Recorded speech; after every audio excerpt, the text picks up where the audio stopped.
전 세계에 계시는 애청자 여러분 안녕하십니까? 화창하지만 바람이 좀 불었던 2015년 5월 4일 월요일 정보부의 생방송 오늘입니다.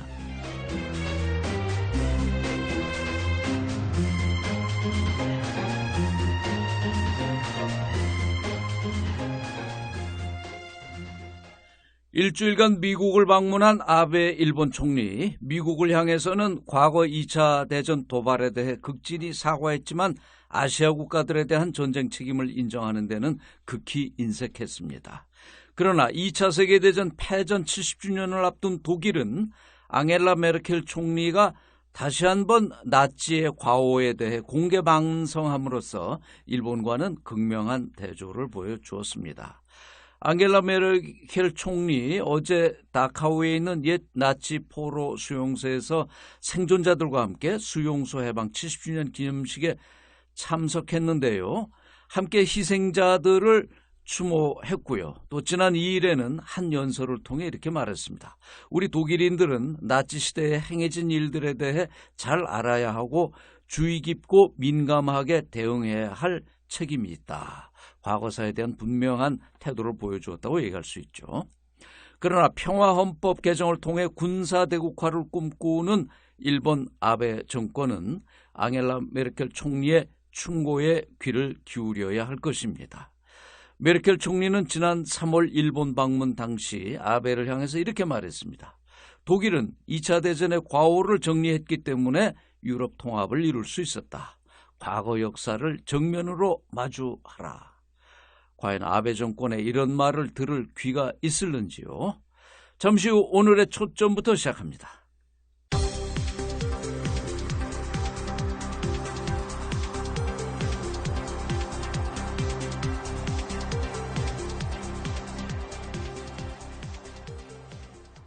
어제 막을 내린 아베 신조 일본 총리의 6박 8일 미국 방문으로 미일 신미롤 시대가 본격 도래하면서 한국 외교 위기론이 다시 고조되고 있습니다.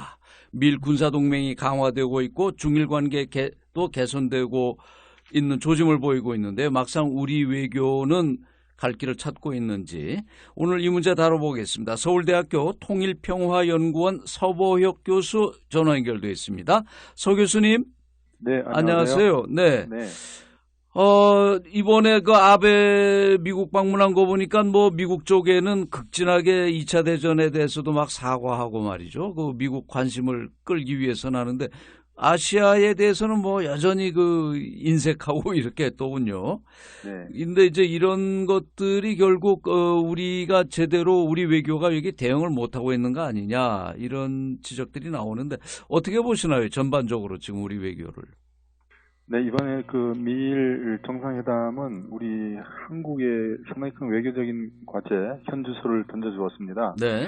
전통적으로 미국은 유럽에 비해서는 아시아 태평양 지역에서는 다자 외교보다는 동맹 중심의 양자 외교를 추구해 왔고요. 네. 그 중에서도 일본과의 양자 동맹 관계를 중시해 왔는데 이번에 중국의 부상 그리고 동북아시아의 어떤 외교적 갈등이라고 하는 현실 속에서 오바마 행정부와 아베 정부가 양국 간의 어떤 동맹 외교를 강화하는데 네. 다시 한번 확인했는데 이 과정에서 소위 언론에서는 많이 나왔던 한미일 협력 이런 네. 부분들은 상당히 많이 좀 부각이 못됐습니다. 네. 그런 와중에서 우리가 이제 북핵 문제가 지금 해결되지 못하고 있고 한일 간에도 이제 외교적인 어떤 갈등이 계속 이루어지고 있습니다. 네. 그런 차원에서 이제 중국 부상에 대해서 미국이 일본과 이제 손을 잡으면서 한미일 삼각 협력 체제 네. 그리고 동북아시아의 평화와 번영을 가져오는 데 있어서 지역 차원의 다자 외교 협력에 있어서 우리 정부의 예. 좀 외교적인 어떤 좀 어려움 이런 것들이 부각되어서 국내 외교적으로 좀 걱정이 있는 것 같습니다. 예. 지금 이제 총론적으로 지적을 해주셨습니다만은 이번에 아베 방미 과정에서도 저 해외 미군에 대해서 일본이 그 광범한 후방 지원을 하기로 하지 않았습니까? 네. 이런 경우에 이제 한반도 문제도 관련이 되고 하는데 이런 문제에 대해서 우리 정부의 대응이나 목소리 같은 건 전혀 보이지가 않아요. 네, 말씀해 주시죠. 그런 우려에 대해서 네. 오늘 국회에서 이제 윤병세 외교부 장관이 네. 국회 외교통일위원회에 출석을 해서 북핵 역사, 경제 문제에 있어서 이제 상호 선순환적인 어떤 외교를 해 나가겠다. 네. 그렇게 이제 말씀을 하시면서 미일 동맹 강화에 따른 한국 외교의 고립이라는 것에 대해서는 한미 동맹 강화로 예. 그리고 아베 일본 정부의 어떤 과거 침략에 대한 반성, 사죄를 하지 않는 소위 역사 수정주의에 대해서는 단호하게 대응해 나가겠다고 말씀하시는데 네. 그럼에도 불구하고 말씀하신 것처럼 예.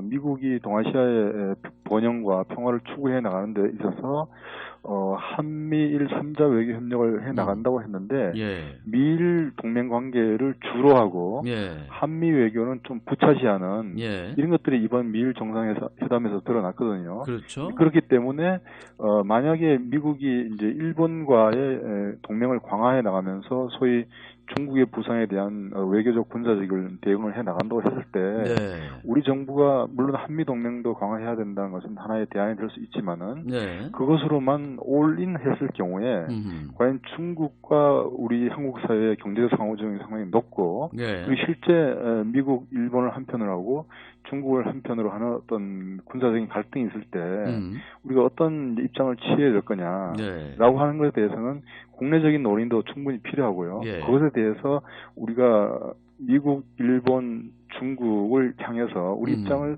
사전에 충분히 전달해 나감으로써 한반도가 최소한 중립화되거나 예. 아니면 최대한 군사적인 갈등에 우리는 비껴나가겠다라고 하는 것들을 분명히 던져야 되는데 지금 네. 미일 동맹이 강화되는 이런 와중에서 한미 동맹으로 우리는 계속 그것을 이제 극복해 나가겠다고 하는 것은 사실 기존의 입장에서 한 발짝 진정된 것이라 보기 어렵거든요. 네.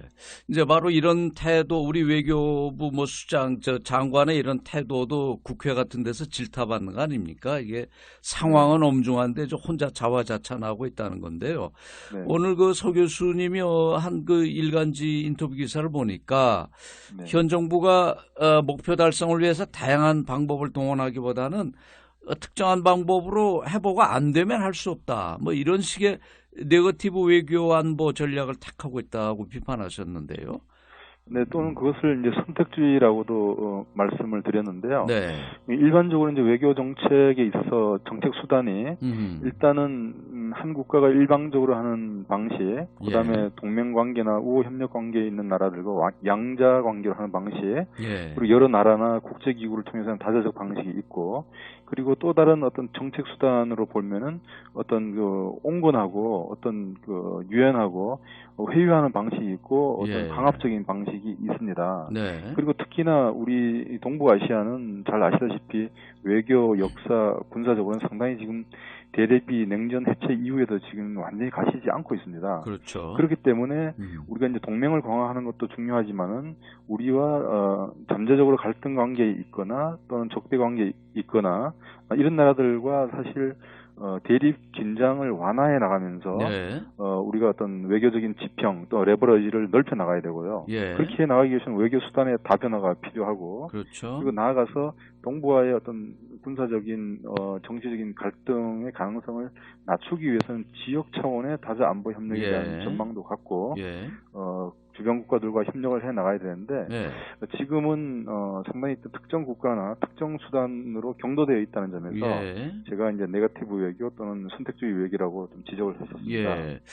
또 이제 우리 외교에서 지금 비판받는 게 말이죠. 이제 외교 아무래도 이제 외교 사절의 최고 수준은 그 국가 원수가 상대방 저 국가나 모임에 참석하는 거 아니겠습니까? 네. 그러면 그동안에 이제 그 다자가 모이는 대단히 중요한 자리들, 예를 들면 그 넬슨 만델라 장례식이라든가 또 최근에 있었던 그 반동에서의 그 아시아 아프리카 정상회담 여기 네. 우리 주요 관계국들 정상이 거의 다 모이는 데인데 네. 이런 데는 우리 저 대통령의 모습 보이지 않고 뭐 이런 때 그건 중남미를 간다든가 네. 이 반동에서 중국하고 일본의 정상들이 만나서 또 여러 가지 현안이 있음에도 불구하고 실리를 찾는 모습을 보여주는데 네. 우리는 그렇게 대응을 하지 못하고 있다 이런 비판이 많습니다.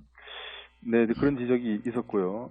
이번에 이제 박근혜 대통령께서 중남미 이제 경제 외교 또 새로운 지역 외교를 개척하는 그런 의의도 있었습니다만은 말씀하신 것처럼 우리 국가 전략이라는 이익이라든 관점에서 봤을 때 예. 어떤 우선순위라든지 전략적인 판단이 있을 수 있습니다.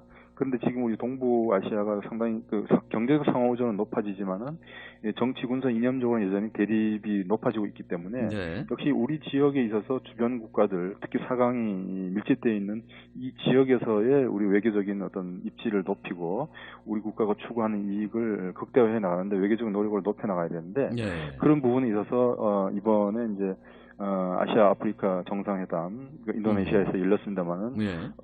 일본이라든지 주요 중국이라든지 정상들이 갔었고요.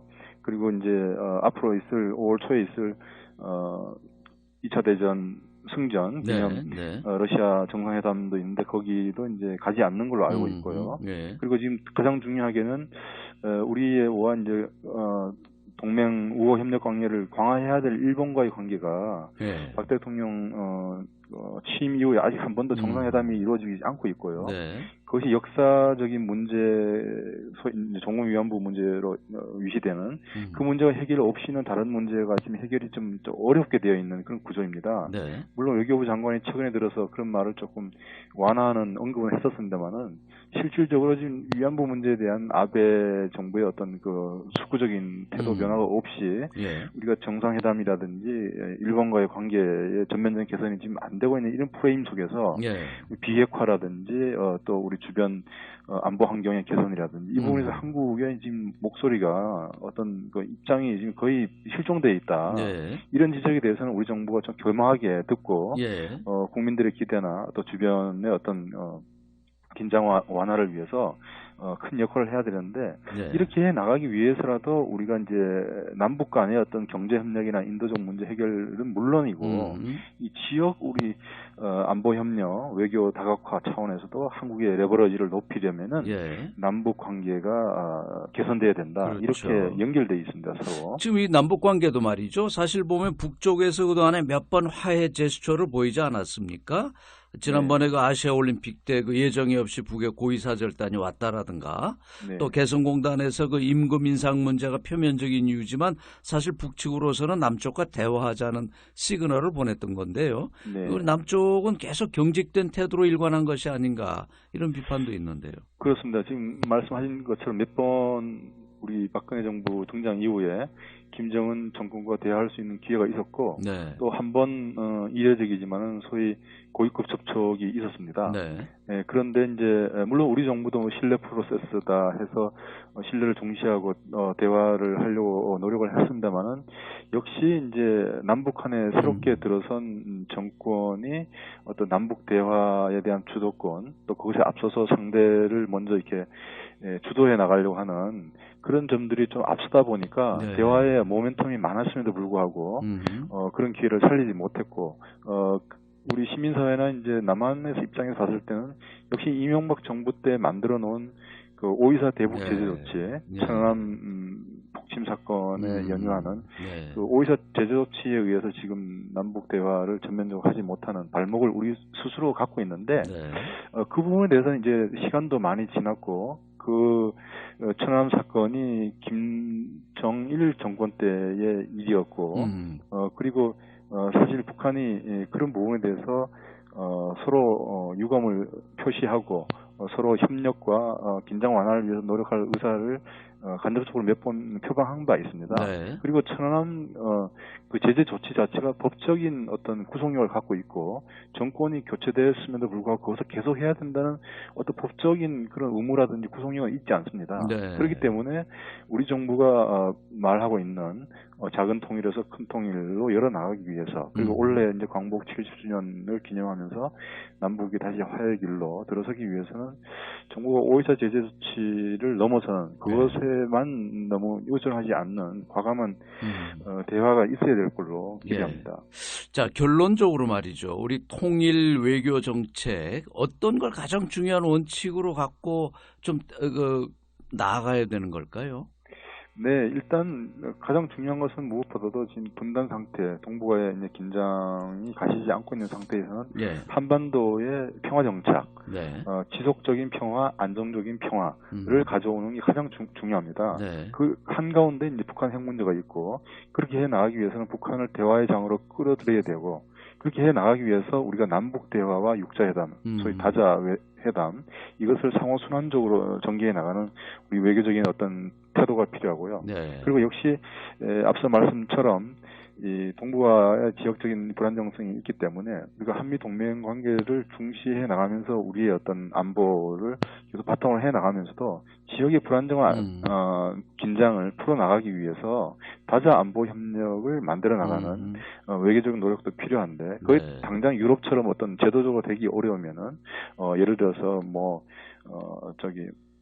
조류 독감이라든지 아니면 기후 변화라든지 해상 테러라든지 특정한 이슈별로 지역 안보 협력을 전개해 나가는 것이 동맹 외교와 서로 조화롭게 전개해 나가는 외교적인 상상력, 적극적인 태도가 필요하다 하겠습니다.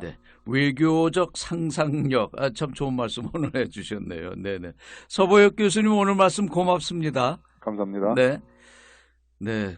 동북아 우리 한반도를 둘러싼 주변 정세는 하루가 다르게 급변하고 있고 주변국들의 움직임도 부산한 데 비해서 우리 외교 당국, 통일 당국은 너무 안이하게 문제를 대처하고 있는 게 아닌가 이런 문제의식 갖고 있었는데요. 오늘 서울대 서보혁 교수와 함께 이 문제 짚어봤습니다.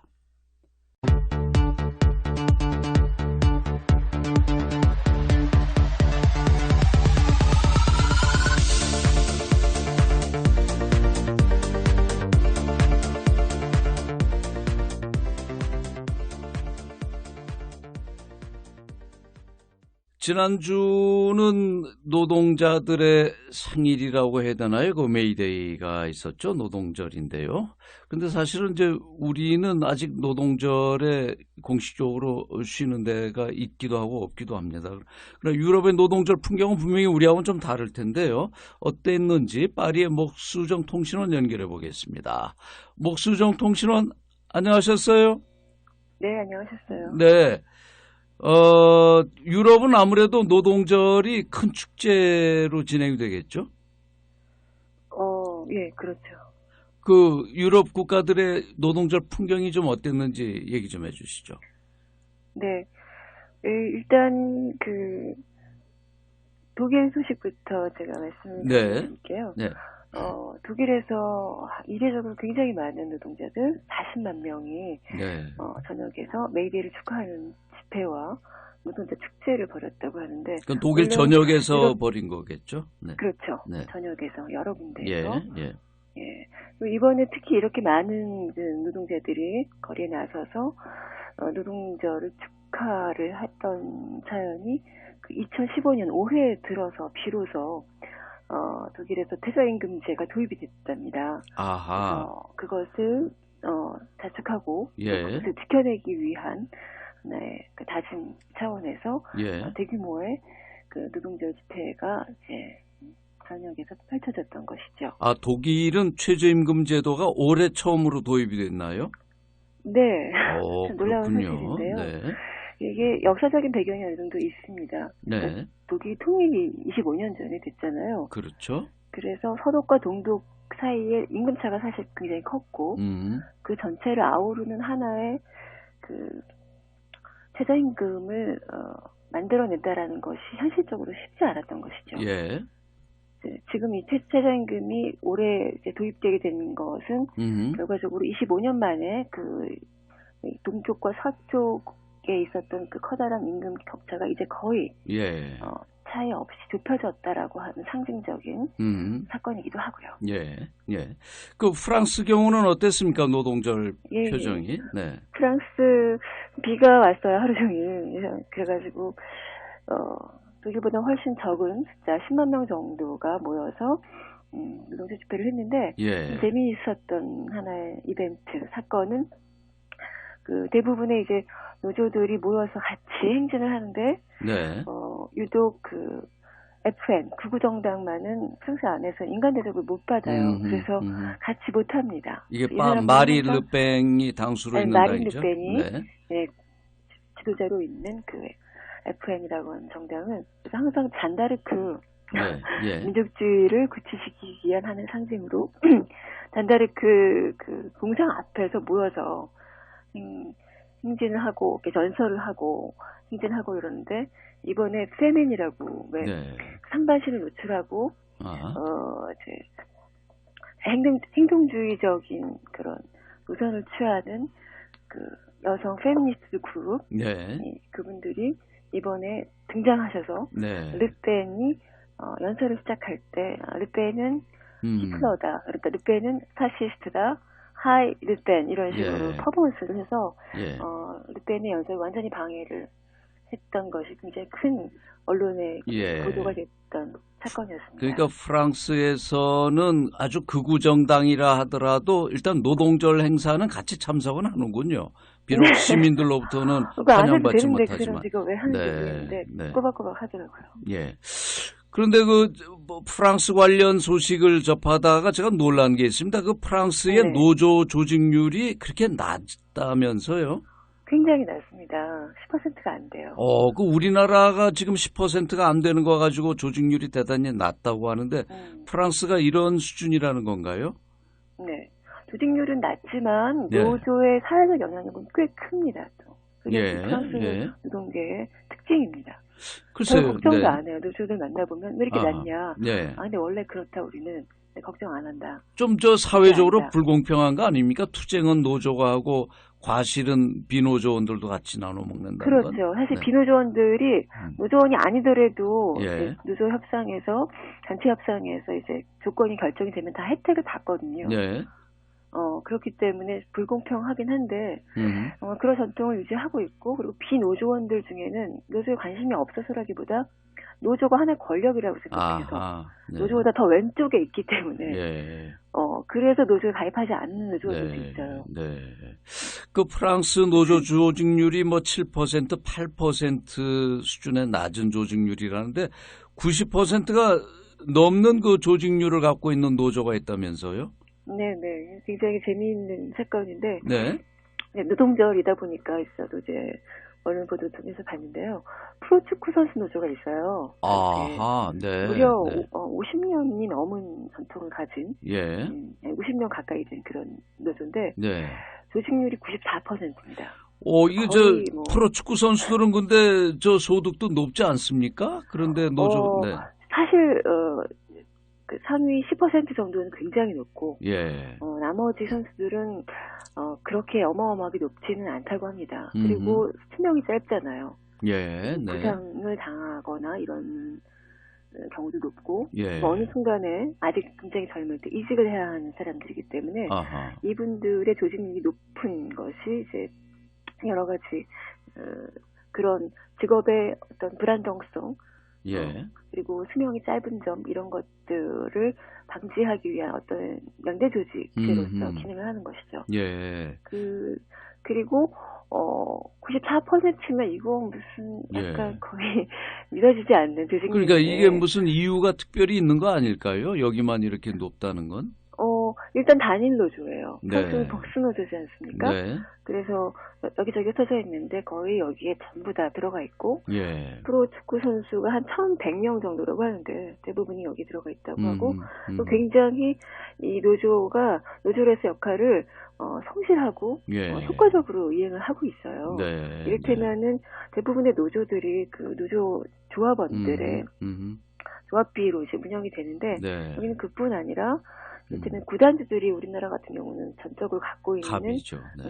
방송료 있죠. 방송 예. 저작권료라고 하나요? 예. 그것을 일부를 자기네가 가져와서 이제 수익으로 예. 쓰고 있고, 예. 그러니까 이제 대부분이 선수들이 조합에 가입이 되어 있기 때문에 이들이 갖고 있는 영향력이 구단주들 못지않은 거죠.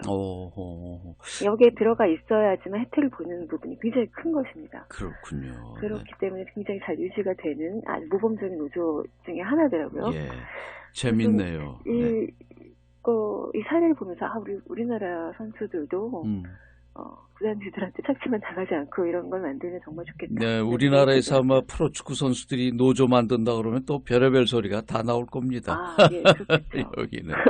네, 목수정통신원 오늘 소식 고맙습니다. 네, 네, 감사합니다. 네. 안녕히 계십시오. 안녕히 계세요. 네, 예, 파리 통신이었습니다.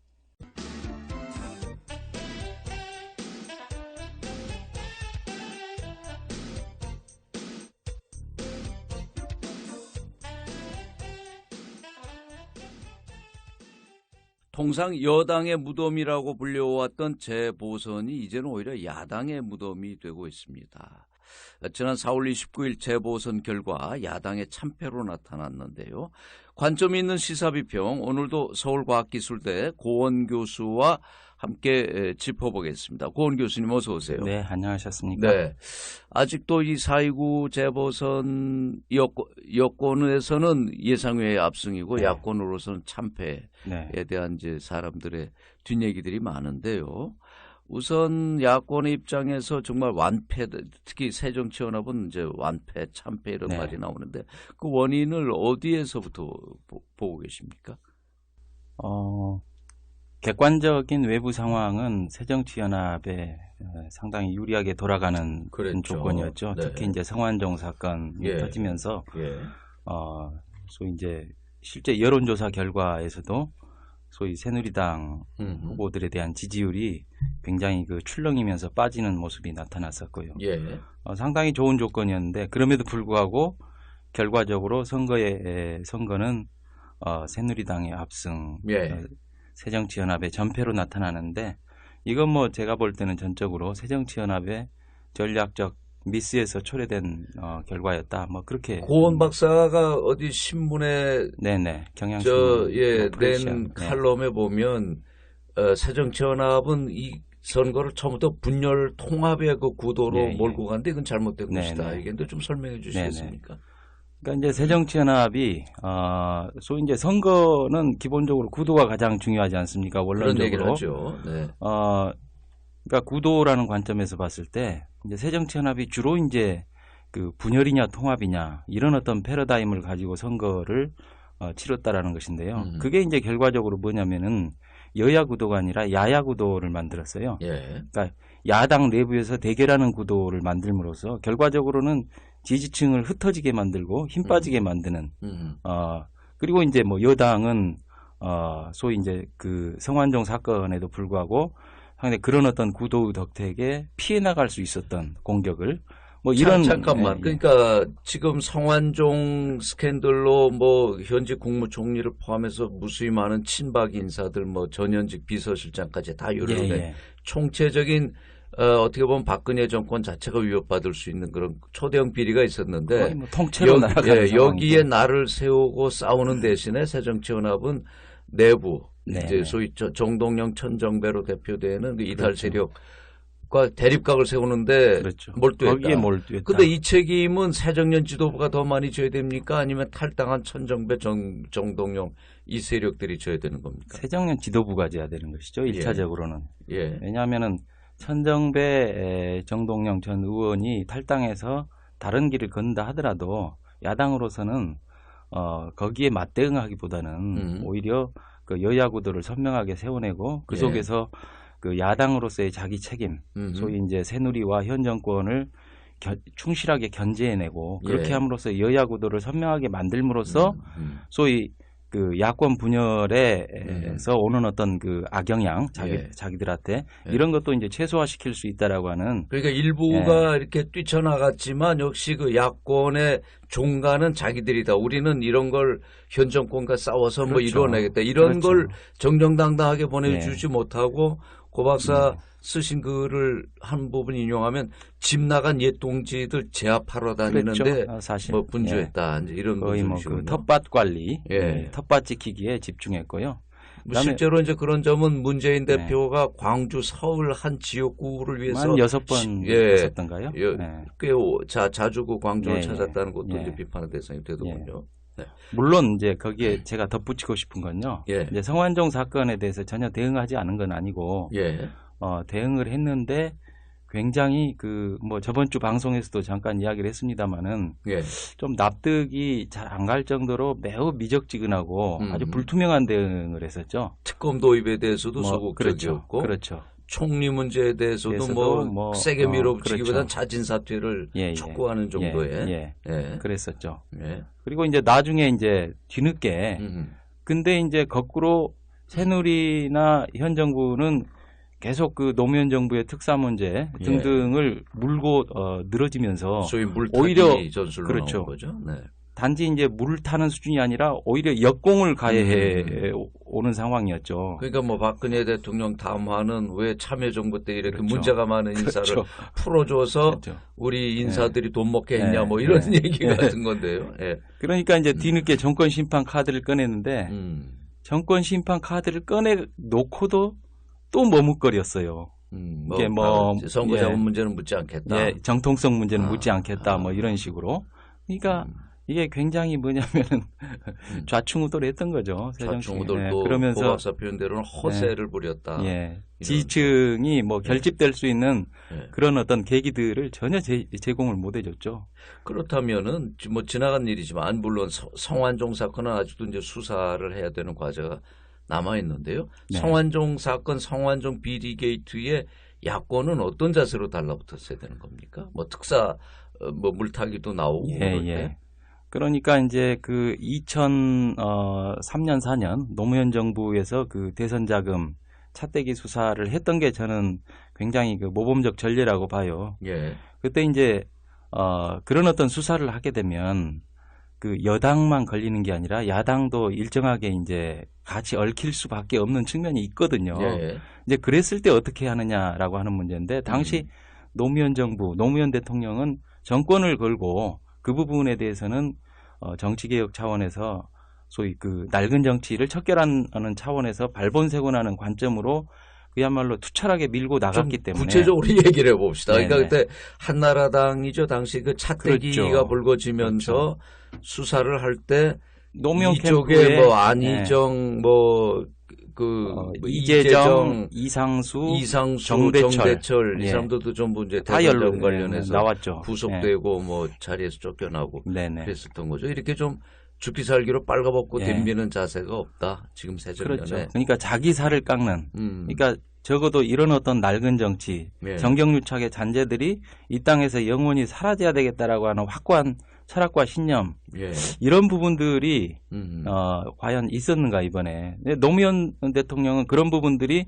전제 있었기 때문에 당시에 자기 살을 깎고 결국은 자기한테 이제 뭐 여러 가지 좀 그 이유지만은 뭐 탄핵당하는 그런 어떤 위기에 처하는 그런 어떤 위험을 무릅쓰고 뚫고 나갔다. 그런 자세가 참 없다라는 뭐 그런 느낌이 들었어요. 거를 고은 교수께서는 칼럼에서는 소위 친노 소리는 듣지만 전혀 노무현스럽지 못했다. 친노라고 불리지만 그런 표현을 쓰셨어요. 또 하나 이제 이번 야권의 참패를 두고 언론들 특히 이제 이른바 진보 언론이라는 데는 거의 분열 때문에 망했다 이런 게 주조인 것 같은데요. 실제로 이제 우리 사회에서도 진보는 분열로 망한다 이런 얘기가 오랫동안 신화같이 좀 떠돌았습니다. 이 문제는 어떻게 보세요? 뭐 분열을 한 것보다는 안 하는 게 좋죠. 안 하는 게 좋은데 그러나 이번 선거에서의 어떤 그 참패의 어떤 핵심적인 원인을 분열에서 찾는 것은 객관적으로 맞지 않다. 그러니까 분열이 가장 큰 문제가 되는 것이 관악을 선거였지 않습니까? 근데 이건 그 19대 총선 그때 19대 총선 때도 이제 2012년 19대 총선 때 그렇죠. 뭐 지금의 이제 이번에 당선된 오신환 후보, 그다음에 통진당의 야권 연대 후보로서 이제 이상규, 당시 이제 야권이었지만 뛰쳐나가서 무소속으로 출마한 김희철 후보, 이 세 사람이 그때 겨뤘었는데 이제 이 세 사람의 득표율이 33, 38, 28이란 말이에요. 그랬죠. 근데 이번에는 뭐냐면은 43, 36, 20이란 말이에요. 20.1. 43.8, 네. 정태호 후보가 34.2. 아, 34.2입니까? 예, 네. 정동영 20.1 이렇게 나오네요. 그걸 비교해 보면 예. 소위 이제 그 분열의 악영향이 19대 총선보다 이번에 더 적었다라는 것이죠.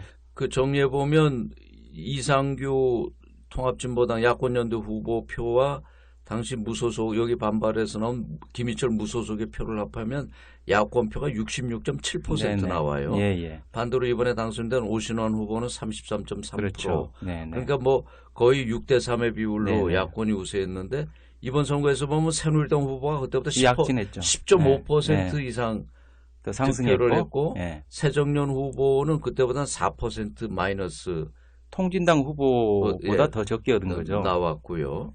예. 그 이렇게만 보면 이번에 관악을 선 거는 꼭 정동영 후보의 출마 때문에만 진 것은 아니다 이렇게 보신다는 오히려 건가요? 분열의 악영향은 19대 총선보다 더 적다라는 것이죠. 오히려 실질적으로 더 정동영 후보가 20%밖에 득표를 못했기 때문에 예, 예. 그래서 이것이 의미하는 것은 결국은 새정치연합의 그 어떤 고공전이 실패한 거예요. 예.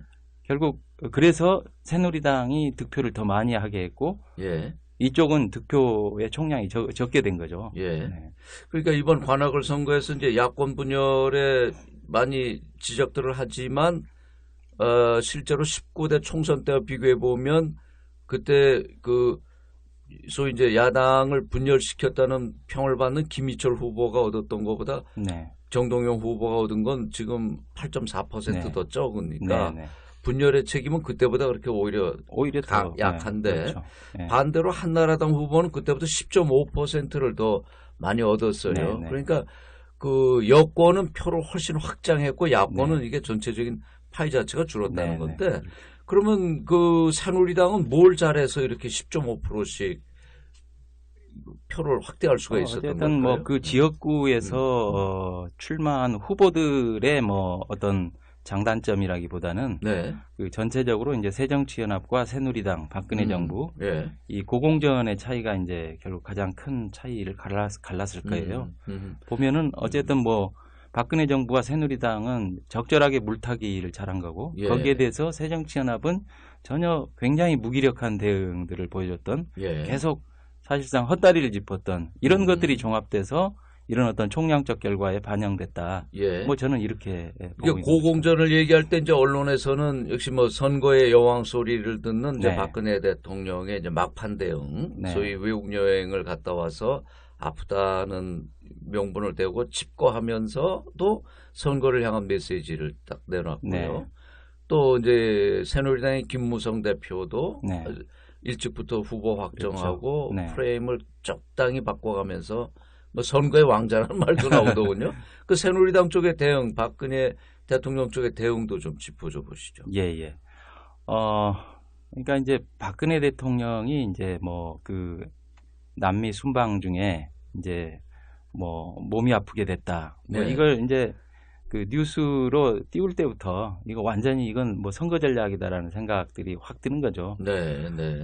사실 이제 그 행위 자체가 어떻게 보면 정말 국가 원수로서 좀 자기 몸이 아프더라도 그걸 좀 의연하게 숨기고 이순신 장군은 내 죽음을 적에게 알리지 마라 뭐 이렇게 했는데 그걸 뭐 일부러 아프다고 그냥 뭐 이건 굉장히 속보이는 예. 참 그 어떻게 보면은 뭐 그렇죠. 그러나 이제 그러나 지지자들에게는 그 씨알이 먹히는 거죠. 그렇죠. 그래서 이제 결국은 이제 이득은 챙겼는데 참 그런 어떤 그 이득을 챙기기 위해서라면은 조금은 그 체신 없는 좀 품위가 떨어지고 좀 속보이는 행동을 할 수도 있는 뭐 새누리나 저쪽 여권의 뭐 정치력 뭐 이런 부분들은 참 예. 정치학적으로 연구 대상입니다. 그러니까 박근혜 대통령이 귀국하면서 명분은 저 이완구 총리 사퇴에 대한 이제 대통령으로서의 그 사과 표명이라고 하지만. 그 메시지 전체 그 분량이나 이런 거 보면 뒤쪽에 가면서 그 성완종 특사를 왜 노무현 정부에서 했는가 뭐 이런 문제로 가면서 이게 정말 선거용이구나 하는 걸 많은 사람들이 완전히 뭐 그 적반하장에 느꼈죠. 자, 그런데 어쨌든 이제 이번 선거 야권 참패로 모아지는데 새정치연합의 책임을 물을 때 후보들의 그 경쟁력 문제도 지적하는 언론들이 있었어요. 그 문제는 어떻게 보시나요? 글쎄, 뭐 저는 뭐 후보들의 경쟁력 문제는 뭐 그렇게 중요한 문제가 아니었다고 봐요. 그러니까 뭐 근데 소선거구제로 치러지는 선거에서 또 후보 개인 경쟁력을 물론 완전히 무시한다는 건 뭐 그렇습니다. 그러니까 뭐 영향이 전혀 없었다라는 게 아니라 큰 틀에서 보면은 뭐 큰 변수, 중요한 변수는 되지 않았다라는 것인데 물론 인물 면에서 다소 밀리는 분도 계세요. 근데 이제 가령 거꾸로 저쪽 이제 여권의 후보들도 보면은 그렇게 아주 싹 그 어떤 스타급의 또 뭐 어떤 그 훌륭한 어떤 평가를 받는 그런 분들은 안 계셨잖아요. 이를테면은 안상수 후보, 뭐 이분은 그 인천시의 대표적인 실패한 시정의 아주 대표적인 아이콘이시고, 뭐 그다음에 오신환 후보야 뭐 거의 뭐 다른 무명이죠. 그다음에 뭐 신상진 후보도 그렇게 스타성 있는 후보는 아니고요. 뭐 그렇게 보면은 뭐 그렇게 인물의 차이라기보다는 저는 전반적인 뭐 제가 고공전 이야기했습니다마는 뭐 전반적인 어떤 그 기류의 반영이었다. 양대 진영 간의 어떤 그 전략적 어떤 그 대응의 그런 그 반영이었다. 뭐 이렇게 저는 보고 싶습니다. 자, 이제 보궐선거는 뭐 네 군데 국회의원을 바꾸는 선거였는데 사실 이제 이번 재보선을 사람들이 관심 있게 보는 건 이게 이제 내년 4월에 있는 총선을 앞두고 마지막 어떻게 보면 판세를 볼 수 있는 선거였지 않습니까? 딱 1년 앞으로 내년에 총선이 다가왔고요. 그리고 또 1년 지나면 2017년에 이제 대선이 온단 말이죠. 그러니까 내년, 내후년, 2016년, 2017년 연달아서 권력 구조를 바꾸는 큰 선거가 오는데 야당이나 야권으로서는 이번 재보선 참패를 앞으로 내후년 총선 대선을 큰 싸움을 맞아서 어떤 자세로 이거 받아들여야 될까요? 저는 뭐 제 칼럼에서도 썼습니다만 이번에 야당이 전패한 것은 야당에게 역설적으로 굉장한 축복이었다 이렇게 봐요. 뭐 어떤 점에서요? 이제 뭐 총선을 1년 정도 남겨놓은 시점에서 종의 지금 현재의 어떤 야당의 그런 어떤 정체된 구조, 정체된 상태로 내년 총선을 치렀으면 저는 100% 재앙 수준의 결과를 맞이했을 거라고 봐요. 이런 식으로. 근데 거기에 대한 어떤 그 경고를 뭐 미리 받고 또 예방 주사를 미리 맞은 거죠. 물론 이제 예방 주사를 맞았다고 해서 내년 총선에서 잘한다 뭐 이런 것은 아니고, 그러니까 결국 이 참패를 계기로 해서 얼마나 자신의 체질을 대대적으로 거의 뭐 그야말로 저는 뭐 새정치연합을 해체시키는 수준의 혁신이 있지 않으면 새정치연합은 내년 총선에서 대단한 그 타격을 받을 수밖에 없다라고 생각을 해요. 그래서 대대적인 혁신을 해야 되는데 그 혁신의 핵심이 이제 뭐냐 이게 중요하겠죠. 저는 뭐 혁신의 핵심이 어쨌든 새정치연합을 그야말로 이게 정체시키고 안주시키고 그 무기력 상태에 빠뜨리는 일종의 이제 그 독과점적 자기 기반에 대한 안주, 이 스스로 독과점 체제를 깨야 되는 거거든요. 여권도 물론 독과점이고 이쪽도 나름대로 독과점인데 이 독과점의 영향이 좀 풀어서 설명해 주시면, 이 방송을 듣는 분들은 뭐 독과점이란 말이 있는 건 알지만 실제로 새정치연합의 어떤 지금 문제들을 독과점 체제라고 보시는 건지. 일단은 이제 뭐 그 지역주의적으로 양분돼 있다라는 거, 그 양대 정당이. 그건 뭐 지역 뭐 다 아시는 거죠. 새누리나 새정년이나 다 그다음에 지역 이제 또 한 가지 요인은 없죠. 어쨌든 우리 사회의 정치가 굉장히 그 강력한 진영 논리에 의해서 지배되고 있기 때문에 그냥 보수적인 성향의 유권자들은 무조건 그냥 보수 후보를 찍는 거거든요. 뭐 또 새누리당 그 얘기까지는 이제 충분히 이해를 하는데 새정치연합도 독과점 체제로 있는 한은 이게 집권이 어렵다, 선거 승리가 어렵다는 얘기를 하시는 건데 그거 어떤 현상들을 보고 그런 얘기를 하시는 건지요? 그러니까 이제 이 새정치연합은 그 새누리보다도 독과점 체제의 악영향을 더 크게 받을 수밖에 없는 게 새누리는 굉장히 이제 획일적이고 동질적인 집단이란 말이에요. 근데 야권은 굉장히 다양한 집단, 이질적 집단들이 모인 일종의 연합군적 성격을 가지고 있어요. 그래서 이 독과점 체제의 영향이 새정치에 더 악영향을 많이 미치는 것이죠. 오히려 새정치는 그 자기가 본래 가지고 있던 다양한 어떤 그 집단의 결합물적인 성격, 이 다양성을 잘 활용할 수 있는 그런 어떤 전략, 이제 이런 것들이 이제 나와 줘야 된다. 그건 뭐 소위 말하는 새정치연합 내의 권력 구조가 이른바 친노 중심으로 너무 획일화돼 있고 독점화돼 있다. 그걸 지금 지적을 하시는 건가요? 뭐 새정치연합 내부의 문제로는 이제 그 문제가 계속 지적돼 오고 있는 건데요. 그 고원 교수가 쓰신 글에서 보면은 눈길을 끄는 건 내년 내후년이 2016년 17년이 보수 리더십이 고갈되는 시기다라는 표현을 하세요. 그런데 보통 일반 사람들의 지금 상식으로는 이번 재보선에서도 새누리당이 이렇게 완승하는 걸 보면서 무슨 짓을 해도 찍어주는 저 새누리당의 참 저 선거공학이랄까 이런 게 대단하다고 하면서 앞으로 이제는 보수 집권이 그냥 장기화되는 거 아니냐 이렇게 보는 사람들이 더 많은 것 같은데. 뭐 이제 그렇게 너무 이제 그 비관적인 측면을 보면은 뭐 그렇게 볼 텐데요. 그러니까 사실 또 다른 측면에서 좀 더 객관적으로 보면은 그렇게 뭐 저는 비관적이지는 않다.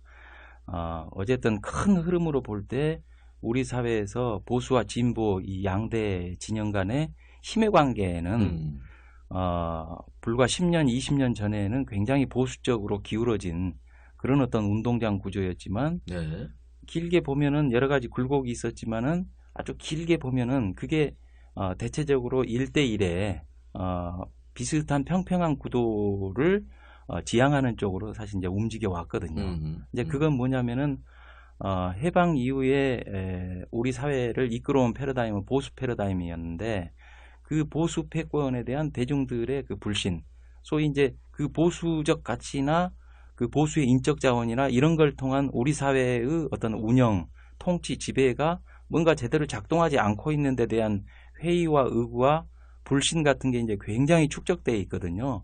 그래서 뭔가 좀 바꿔야 되겠다라고 하는 그런 어떤 변화에 대한 열망들이 결국은 보수와 진보의 그 양대 진영의 이제 그 역학 구도를 아주 기울어진 운동장에서 비교적 평평하게 가는 운동장 쪽으로 변화시키고 있어서 뭐 이런 부분들을 뭐 잘 이해하고 이런 흐름들을 잘 이해해서 그 어떤 비전과 전략을 잘 세워내는 거, 뭐 이거 굉장히 중요한 문제라고 그래요. 봅니다. 이제 뭐 그런 얘기는 총론적으로 우리가 할 수 있는 건데 지금 시간이 얼마 없기 때문에 그 몇 가지 구체적인 것만 좀 짚어봤으면 좋겠습니다. 그 이런 보수 패권에 대한 이제 대중들의 실망과 이건 지금 극한에 와 있는데 이걸 과연 담당해낼 지금 대안 세력이 있느냐. 새정치연합에 사람들이 기대를 걸고 있지만 현재 새정치연합으로는 이게 어렵지 않는가 이런 판단을 좀 고은 박사가 하고 계시면서 특히 문재인 당대표가 내놓고 있는 경제정당, 안보정당 패러다임 자체가 잘못됐다는 비판을 하시는데 이거 좀 짧게 구체적으로 좀 설명해 보시겠습니까? 뭐 저는 뭐 경제정당이라는 설정 자체가 잘못됐다고 보지는 않고요. 굉장히 그것은 중요하고 올바른 것이었다라고 보는데 문제는 이제 어떤 경제정당이냐라고 하는 것이죠. 그러니까 뭐 경제와 민생을 부르짖는다고 해서 다선이 아니다. 결국은 어떤 경제정당을 하느냐 뭐 이제 이런 것인데요. 그러니까 그 경제정당을 하기 위해서는 몇 가지 선행 조건이 있어요. 그 이를테면은 과거에 소위 그 참여정부 내지는 국민의 정부 시절에 왜 그 양극화와 같은 그런 사회 문제에 대해서 대응에 제대로 실패했느냐 이제 이런 부분들을 제대로 반성해야 되고요. 그리고 지금 여러 가지 사회경제적 이슈가 있지만 이 부분에 대해서 경제정당을 내걸고서도 이 부분 제대로 다루고 있지 못하단 말이에요. 이를테면은 어제 뭐 문재인 대표가 국민의 삶을 지키겠다 뭐 이런 회견에서 이런 이야기를 했는데 사실 국민의 삶을 지키고 있느냐 전혀 지키고 있지 못하거든요. 이를테면 지금 뭐 전세 대란이 있습니다. 그래서 서울 사는 사람들이 뭐 경기 근방으로 방출되고 또 그 사람들이 더 외곽으로 방출되고 아우성이죠. 죽는 비명을 지르는데 그 사람들의 삶을 야당이 얼마나 제대로 대변하고 보호해줬는지 바로 그런 점을 이제 고은 교수 말을 인용을 하면 대중이 겪는 고통스러운 현실에 맞서서 치열하게 싸우지 않았다. 그렇죠. 그리고 앞으로도 그럴 것 같은 느낌이 안 오는데 특히 고은 교수는 이 경제정당론보다 안보정당론을 더 좀 비판적으로 보고 계세요. 그러니까 그렇죠. 이걸 내놓은 것 자체가 이제 보수층에게 비토당할 건수를 주지 않겠다는 생각인 것 같은데 과연 이걸로 정권 교체를 할 수 있는 건지. 네네. 그러니까 이제 비토를 회피하는 쪽으로 소위 정권 교체 전략을 짜는 것은 대단히 그 실패할 가능성이 큰 전략이다라고 보는 거거든요. 그렇게 이제 그렇게 되면 결국은 그 이쪽에 이제 결국은 그 정체성이 죽게 되는 것이거든요. 그러니까 안보를 뭐 경시하자 뭐 이런 것들이 아니라 안보에 대해서 야권이 갖고 있는 정체성의 관점에서 안보의 문제를 여권과는 다르게 접근하는 그런 어떤 그 전략적 태도가 굉장히 중요한데 그걸 버리고 소위 그 보수층의 패러다임을 일정 정도 받아들이고 순응하는 식의 그런 식으로 집권 전략을 짜게 되면 보수층이 비토를 안 할 건가? 결코 그렇지 않거든요. 그 뭐 오히려 그 프레임에 오히려 더 갇힐 가능성, 위험성들이 더 크다고 보는 거거든요. 네, 고원의 관점이 있는 시사비평. 오늘은 지난 그 4.29 재보선 결과를 중심으로 특히 야권의 대응과 이런 걸 짚어봤습니다. 오히려 이번 재보선거에서의 참패가 차라리 현재 야당에게는 축복일 수 있다는 게 좀 고은 교수의 평입니다. 왜냐하면 2016년 총선, 2017년 대선이라는 그 큰 판을 앞두고 오히려 이 재보선 참패가 새정치연합을 내부에서부터 근본적으로 혁신시키는 계기가 된다면 오히려 이것은 축복일 수 있다 이런 얘기였던 것 같은데요. 네, 고은 박사님 오늘 말씀 고맙습니다. 네, 감사합니다. 네, 재난에 대처하는 방법에는 어떤 차이들이 있을까요? 이찬규 교수의 책 읽어주는 라디오 흥미로운 주제를 가지고 이번 주 시작합니다. 알베르 까뮈의 페스트 그리고 김훈의 남한산성을 통해서 과연 재난에 대처하는 방법들에는 어떤 차이들이 있는지 함께 들어보시죠.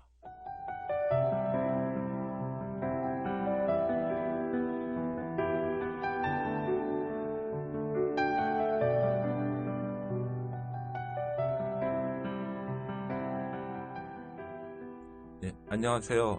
이찬규입니다. 이번 주는 재난에 관한 이야기를 다룬 소설 2권을 소개하고자 합니다. 하나는 프랑스 작가 알베르 까뮈의 페스트입니다. 또 다른 하나는 우리나라의 작가 김훈의 남한산성을 소개하고자 합니다.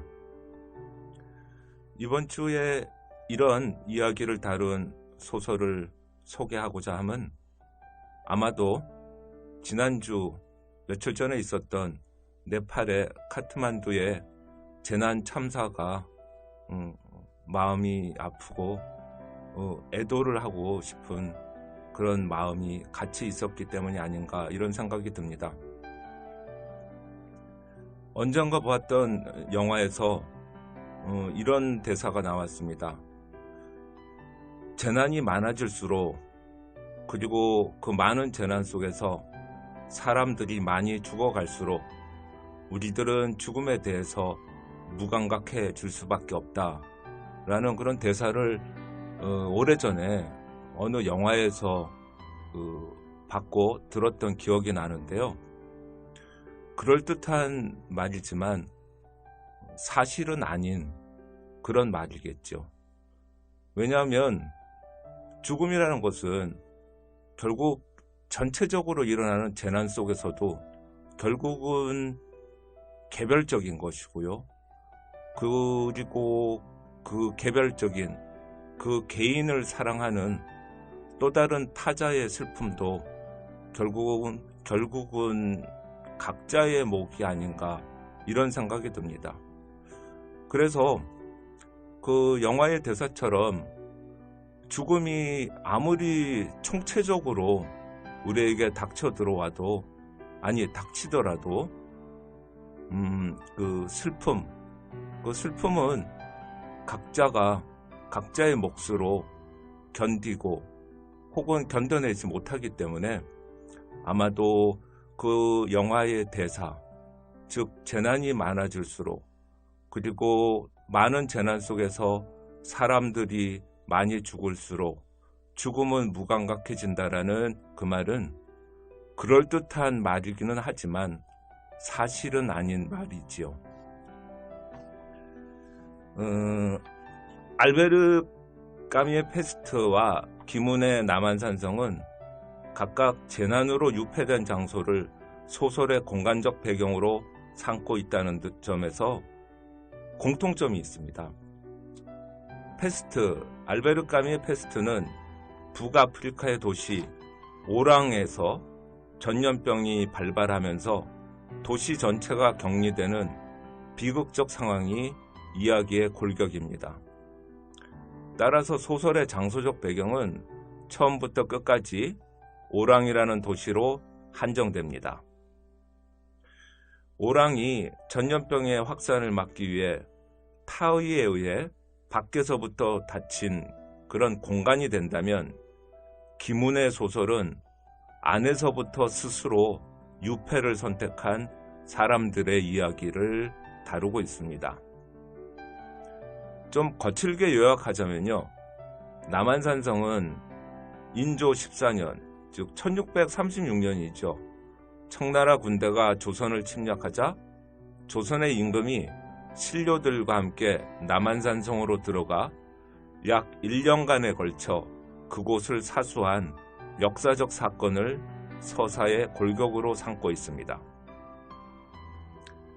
유폐된 장소, 즉 아프리카의 오랑 혹은 남한산성과 같은 유폐된 장소는 시간이 흘러가면서 극한의 장소가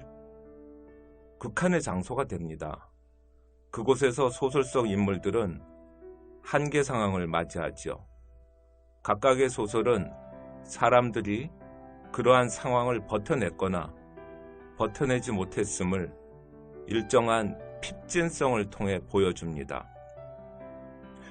극한 상황을 버텨냈거나 버텨내지 못한 것이 옳고 그른 도덕적 판단 기준이 되지 못한다는 것은 물론입니다.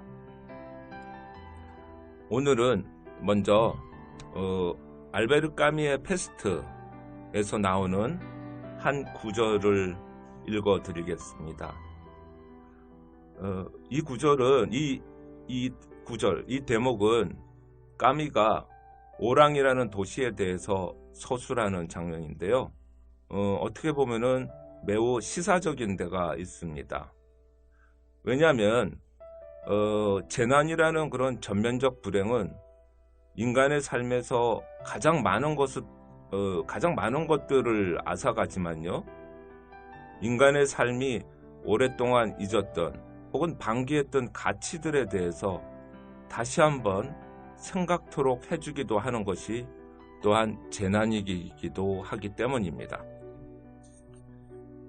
페스트의 한 도시를 소개하는 장면 읽어드리겠습니다. 어떤 한 도시를 아는 편리한 방법은 거기서 사람들이 어떻게 일하고 어떻게 사랑하며 어떻게 죽는가를 알아보는 것이다. 우리의 이 자그마한 도시에서는 기후의 영향 때문인지는 모르겠으나 그 모든 것이 다 함께 열정적이면서도 무심하게 이루어진다. 다시 말해서 여기서는 사람들이 권태에 절어 있으며 여러 가지 습관을 붙여보려고 기를 쓰고 있는 것이다. 우리 시민들은 일을 많이 하지만 그건 한결같이 부자가 되겠다는 욕심에서 하는 일이다. 그들은 무엇보다도 장사에 관심이 있다. 그들 자신의 표현대로 우선 사업을 하는데 골몰해 있는 것이다. 물론 단순한 즐거움에 대한 취미도 없지 않아서 여자와 영화와 해수욕을 좋아한다. 그러나 대단한 분별력에 있어서 그런 재미는 토요일과 일요일을 위해 아껴두고 주중의 다른 날들에는 돈을 많이 벌려고 애를 쓰는 것이다. 저녁 때 직장을 나서면 그들은 일정한 시간에 카페에 모여 앉거나 늘 같은 대로를 거닐거나 그렇지 않으면 자기 집 발코니에 나와 앉는다.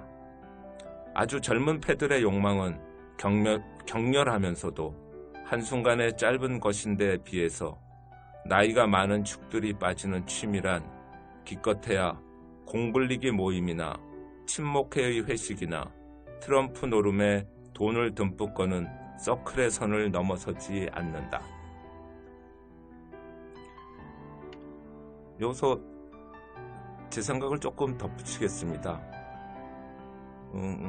이 장면에서도 나와 있듯이 오랑에 거주하는 도시민들의 삶은 무엇보다도 권태로 특징이 지어집니다. 여기에 나오는 서술자에 의하면 요컨대 이곳에서 사람들은 권태에 절어 있으며 여러 가지 습관들을 붙여보려고 길을 쓰고 있는 것이다 라고 이야기를 하죠. 오랑의 시민들이 겪는 권태의 가장 큰 이유는 그들이 열심히 일을 하면서도 그 목적이 한결같이 부자가 되겠다는 욕망에서 비롯되기 때문이라고 서술자는 부언합니다. 때문에 도시민들은 자신들의 욕망에 따라 늘 시간에 쫓기는 생활을 하면서도 권태롭습니다. 사랑의 경우도 마찬가지가 아닌가 하는 것이 다음 구절에 나옵니다. 다음 구절을 읽어드리겠습니다. 다른 곳에서와 마찬가지로 오랑에서도 시간이 없고 깊이 생각할 여유가 없어서 사람들은 사랑이 무엇인지 알지도 못한 채 사랑할 수밖에 없는 것이다. 조금 제가 이야기를 덧붙이면 까미가 오랑을 완전히 현대적인 도시라고 표현을 하고 있는데요. 완전히 현대적인 도시로 간주하는 이유도 이러한 사랑의 국면에서 비롯됩니다. 요컨대요, 도시는 문명적 외관 때문이 아니라 사랑의 무의미성이 사람들 사이를 지배함으로써 완전히 현대적인 도시가 된다는 아주 흥미로운 이야기를 해주고 있습니다. 오늘은 여기서 마무리하도록 하겠습니다. 감사합니다.